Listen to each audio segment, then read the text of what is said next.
Remember the ACID principle: atomicity, consistency, isolation, and durability. This is a foundational principle of all database systems, if those database systems want to claim that they protect their data. So what we're going to do now is look at how MySQL implements the ACID principles. Atomicity in MySQL is provided by implicit and explicit transactional support within the system.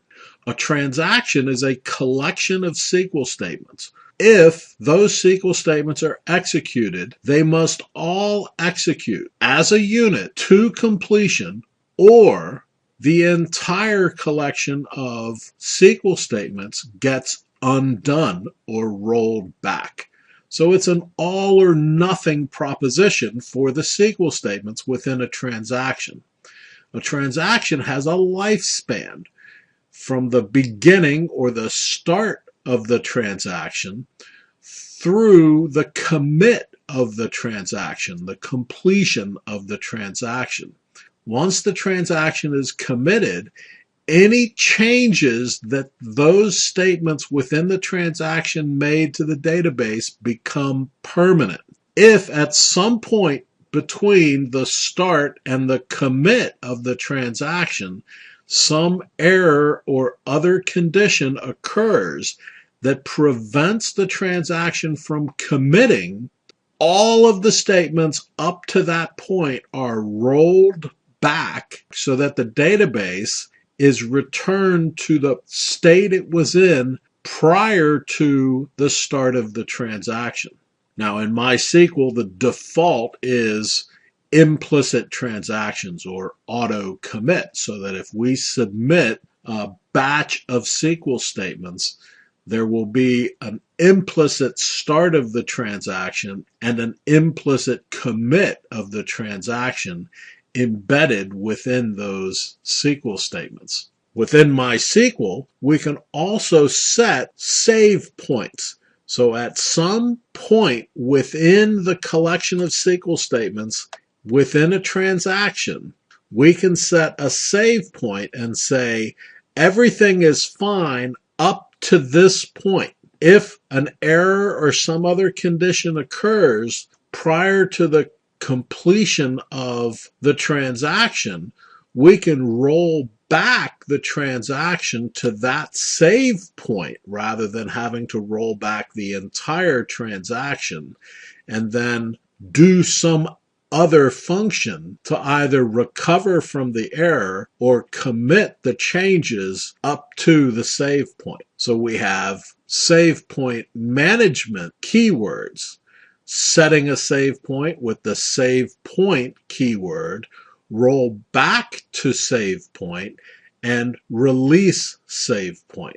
Now it's important to note, as we've said when we discussed the different storage engines, that transactional support is only provided in the InnoDB storage engine. So let's go look at some code. In this demonstration, we're going to talk about transactions. In doing that, we're going to use the Sequila sample database that's available on the MySQL website.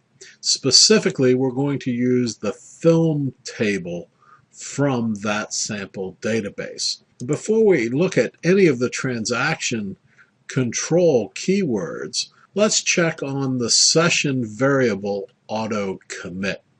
Now the session variable is specific to this connection. We're going to execute show session variable, and we're going to ask to see the auto commit variable. And as you can see, the auto commit is currently on. So we're going to turn that off by executing set auto commit equals 0. Now we can see that we have turned off the auto commit.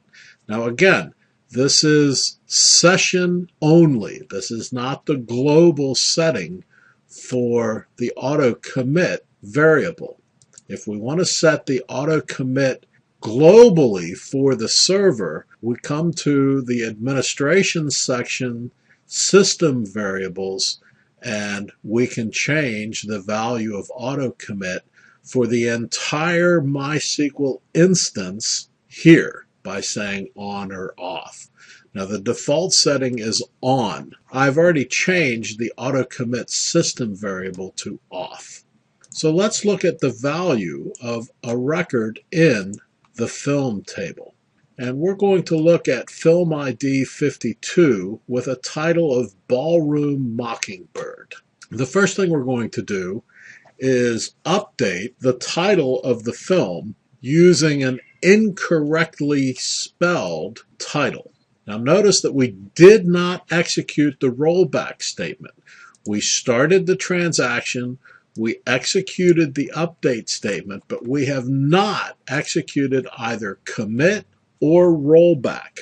So the transaction is open and the value has been changed only from our perspective, this connection's perspective. This connection uses the user course local. So I'm going to switch to the local root connection, and I'm going to select the same film, film ID 52, and notice that the title has not changed. It is still Ballroom Mockingbird, even though from our perspective, in our connection with the open transaction, we see Ballroom Mockingbird. So now if we come back to our code and commit the transaction, so now we have told the database system this transaction is complete, make these changes permanent. If we go back to our local root user connection and run this select statement again, we see that now the permanent change of the title of film ID 52 has been recorded in the database. At this point, there is no going back. The change has been made. It's been committed to the database. So we could run rollback at this point and it will do nothing because the change is done. The update is completed and it's been committed. On the other hand, should we now choose to correct this error by changing the title to Ballroom Mockingbird for, again, the same film ID 52, we're going to run this transaction, and within our connection, our session as this user, we see the change, Ballroom Mockingbird. However, going now to another connection, a distinctly different connection by user local root, if we run the select statement, there has been no change to the database because the transaction is open and uncommitted. But from our perspective, our user perspective in this connection session, we see the change.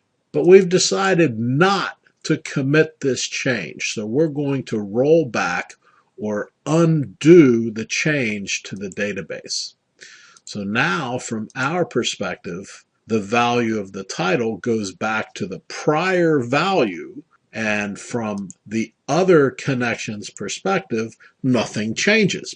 The key to explicit transaction control in MySQL is the start transaction command followed by one or more SQL statements, followed by either commit to make the changes permanent in the database, or a rollback statement in the case of a failure of one or more of the SQL statements to undo any of the other changes that the collection of SQL statements might have made to the database.